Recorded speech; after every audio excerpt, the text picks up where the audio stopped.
How are you doing? Thanks for checking in.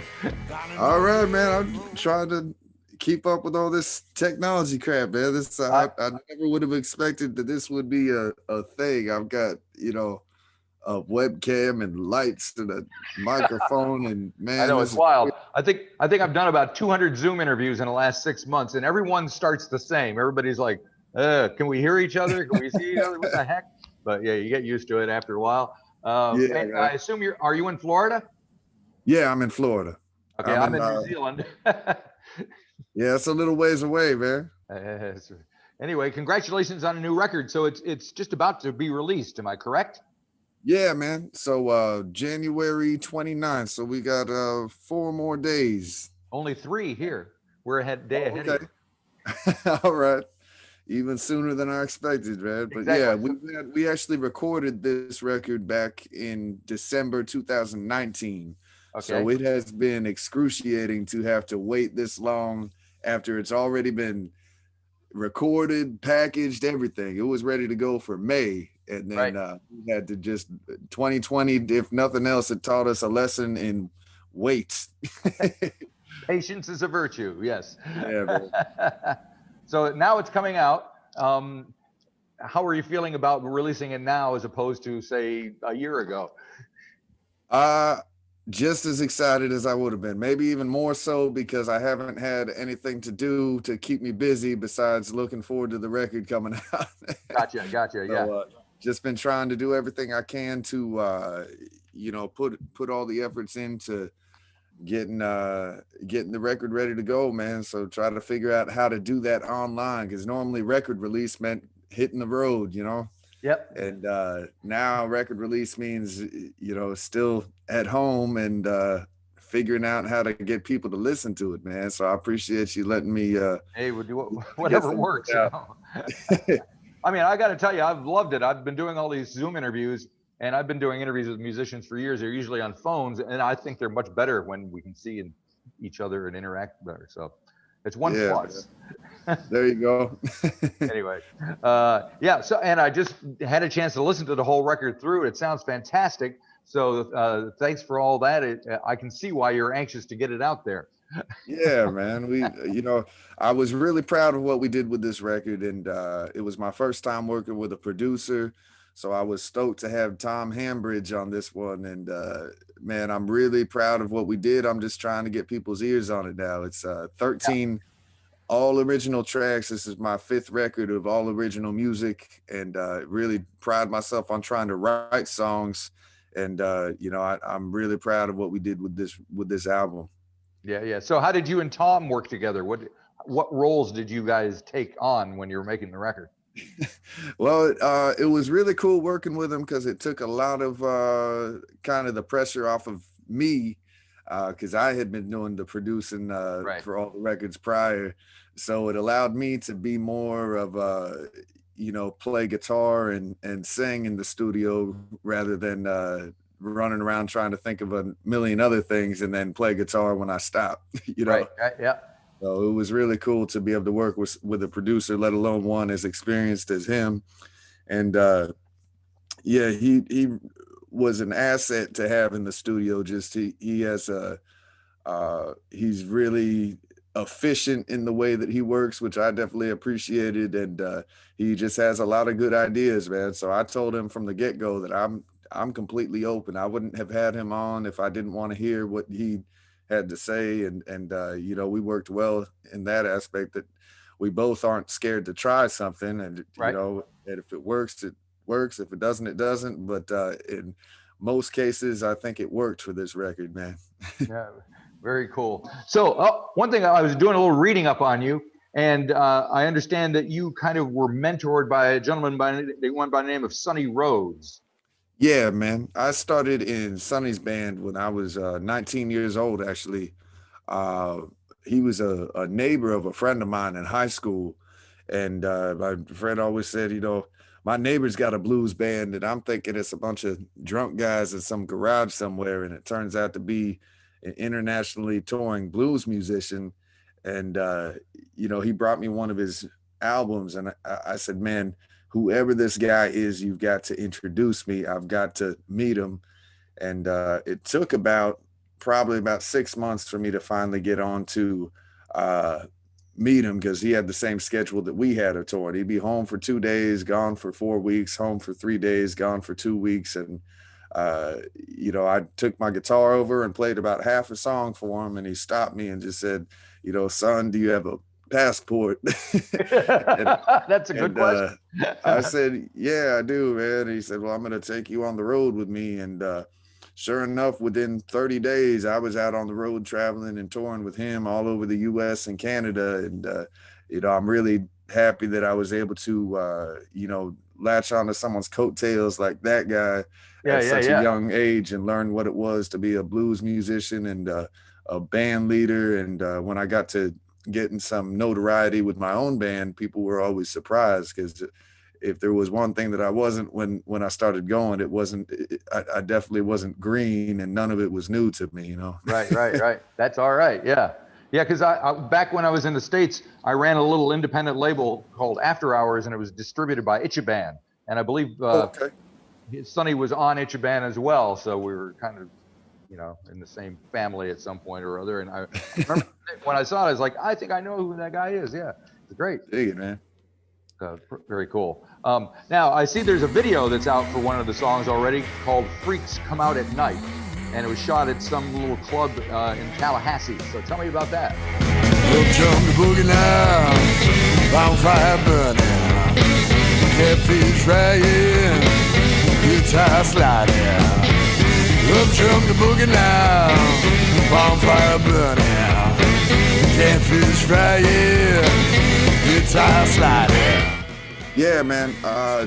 Florida has a legendary blues club. It used to be on the Chitlin circuit back in the days. And man, I keep forgetting to ask him exactly when it was built. But it's gone through a couple ownerships. It's called the Bradfordville Blues Club right now. Before that, it was called the Dave C.C. Club. And it's on land that, you know, it was Black-owned land in a time when that was not a thing. And apparently there used to be if I remember correctly, there used to be a baseball field there where they would have Negro League games and stuff there as well. So, I mean, this space over there has been hallowed ground for a long time. Right. And the Blues Club is still there. And every time we go there, you know, you have to go down through the woods to get to the place. It's off the beaten path, and you have to follow the tiki torches and pretty much pitch black out there driving, because there's no, you know, no city lights or anything.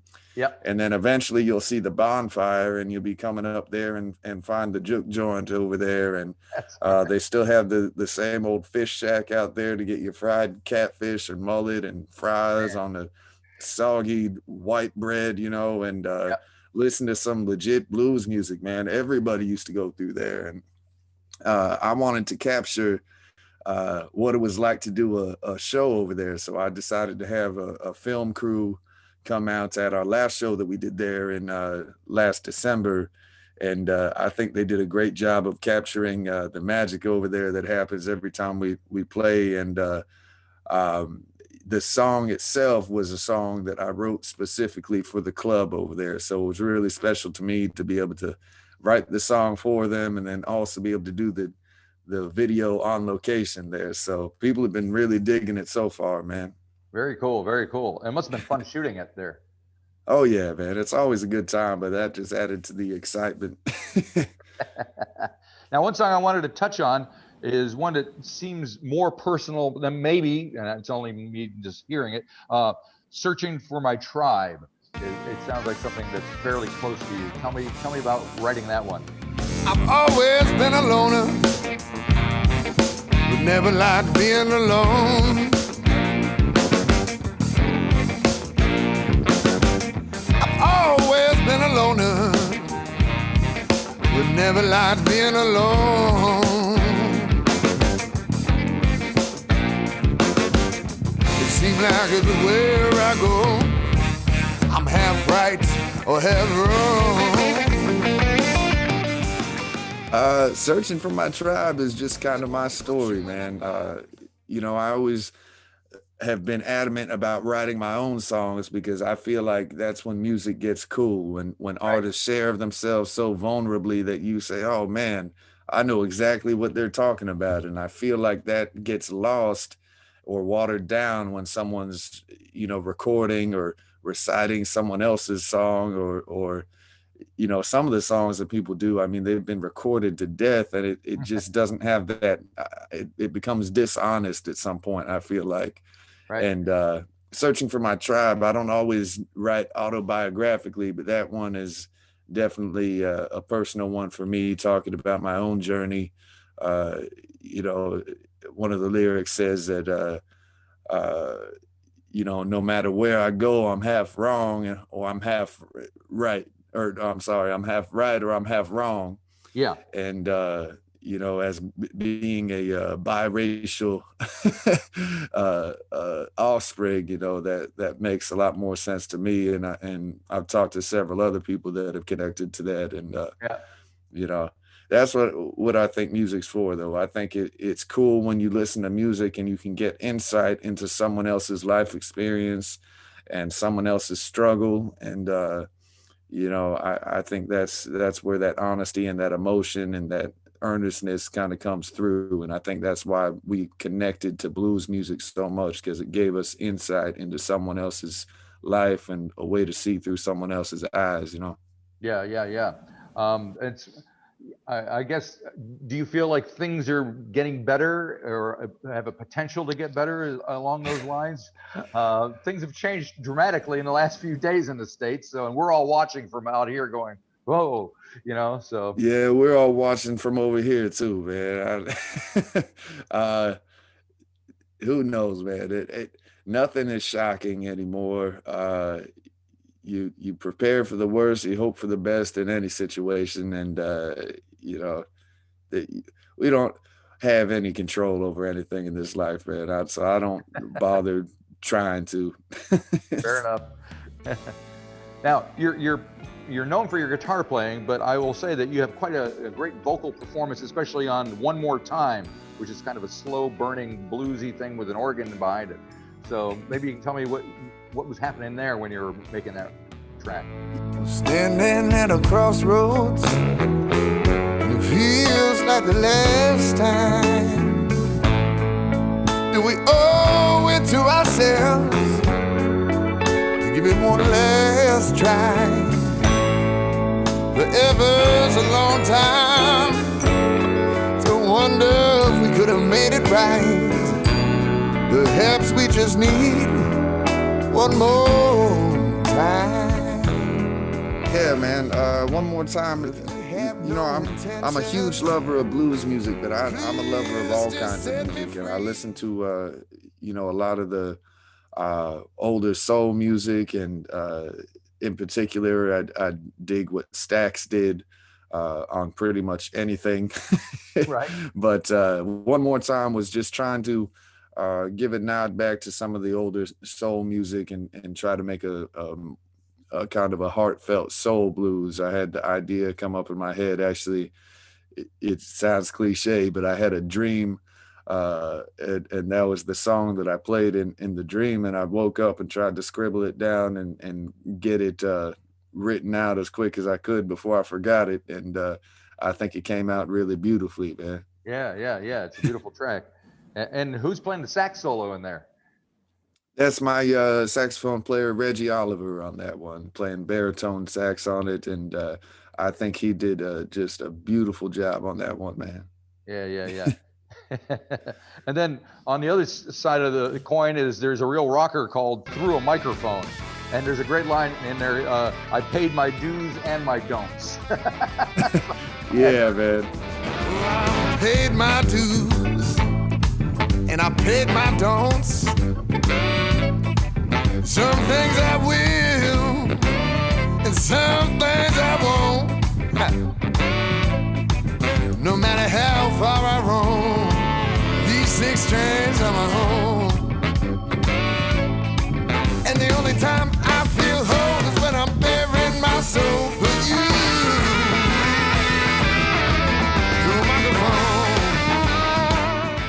that's you know, even as far back as you know, touring with Sonny's band, I'm one of the ones that really, you know, I had to start as far down in the bottom as you could, I feel like, and try to work my way up into making people listen and pay attention to what I'm doing. And I'm still trying to work to make people listen and pay attention. And, you know, the first tour that I did with Sonny, it was 80s, man, we left from Orlando, Florida, and our first show was in Calgary, Alberta. Right. And it was 86 hours to drive to that first show. Not exactly the home of the blues. Well, there's a lot of blues festivals and stuff up there. We played a lot of clubs, and there was a huge amount of support for the music up there, which I was surprised by. But yeah. It was 86 hours to drive there. That's how I got to go to my first blues festival.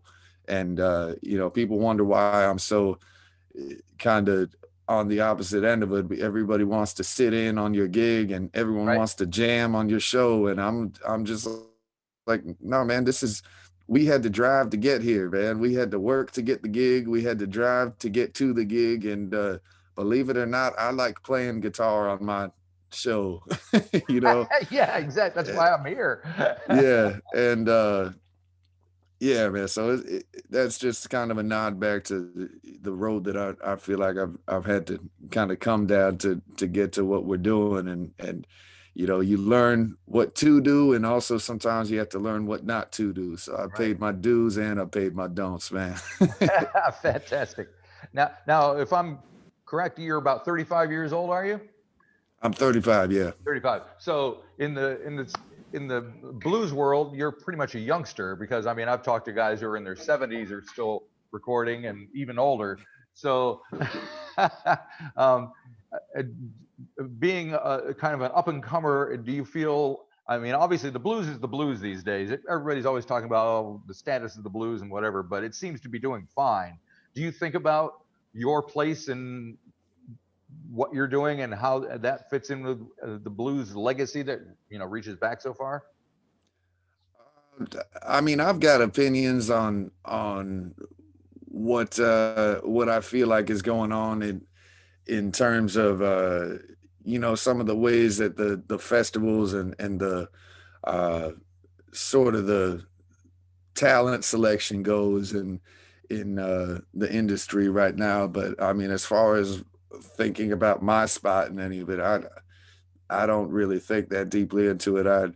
I try to write and perform the best music as I can, and you know, try to leave it all on the stage every time that we play, and give the best performance I can every time I get up on the stage. And that's about as far as I get into it. I feel like if you do that, the rest of it should take care of itself. Right. Fair enough. And do you feel an affinity with other blues musicians? Is there like a little kind of interaction between, say, you and maybe somebody like Gary Clark Jr. or somebody like that? I mean, I have an affinity for music, so I don't have an affinity for blues musicians in too much of a sense. It's more of a, you know, if I haven't crossed Gary Clark Jr. yet, but it would be just cool to see someone, you know, performing their art, you know. Right. So I dig that, man. He's singing his song, he's performing his show, and it's like, try to see what you can pick up on it, what you can feel from it, and you know, appreciate what you like, and go with the rest, you know. Fair enough. Now, the title of the album is called "Living in a Burning House." It's, and there's the lead-off track is the title track. So, can you tell me a little bit about how that concept came to you? Yeah, well, the song itself is about just the worst kind of a breakup that you could imagine that I'd gone through, and I was all super depressed, man. There was a lot of time and a lot of years invested into it, and I was, you know, a buddy of mine called me because he knew I was just not leaving the house, upset, destroyed, distraught, everything you could think of, and you know, he had to call me and he let me know, you know, without giving too many details, he let me know that she wasn't at home distraught and distraught over me. And he gave me an update as to what was going on. And he said, I know you're feeling a certain way. And, I just want you to know if the house you're trying to break into is on fire. And I said, man, that sounds like a song. So that's what it ended up being. So it's called Living in a Burning House. Yep. Well, that's a way to turn something into a positive. Yeah, man. It's all right. And are you able to play out, do any dates, or is that in the future, or are you kind of still? I've got a couple dates booked. I've only booked maybe since last March, we've probably played 5 shows, and that's unheard of for us. I mean, we were completely unheard of. I mean, we play 5 shows in a week. Yeah. Frequently, play 2 shows in a day, and so I've only been doing what's socially distanced and outside, and what I've felt is safe, because especially down here in Florida, a lot of the numbers had been exploding like crazy with all of the people that are in and out of the state. So we've got a couple CD release parties this weekend that I was able to book some outside venues and try to get the record out. But after that, I'll go back in my hole, I guess, until I want to peek out again. Yeah, I hear you. Are you writing songs at the same time? Oh yeah, man. My ambition was to have another album written before this one came out, and I'm a little more than halfway there. So, hopefully be able to get back into record sometime this year. So excited about that. Got to, man. If you don't use the time that you feel like you lost it at the end of it. Yep. You don't want that to happen. I mean, you're in the prime of your life. You should be creating every day, so you probably feel like it. Good, man. You don't want to waste it. Excellent. Well, thank you for taking your time to talk to me. I really appreciate it. Yeah, thank you for having me on, man. And I hope the record does well, and you finally get out and get to see the people and hit the stage very soon. Because I hope so. And come down to New Zealand if you get a chance. We're kind of open here.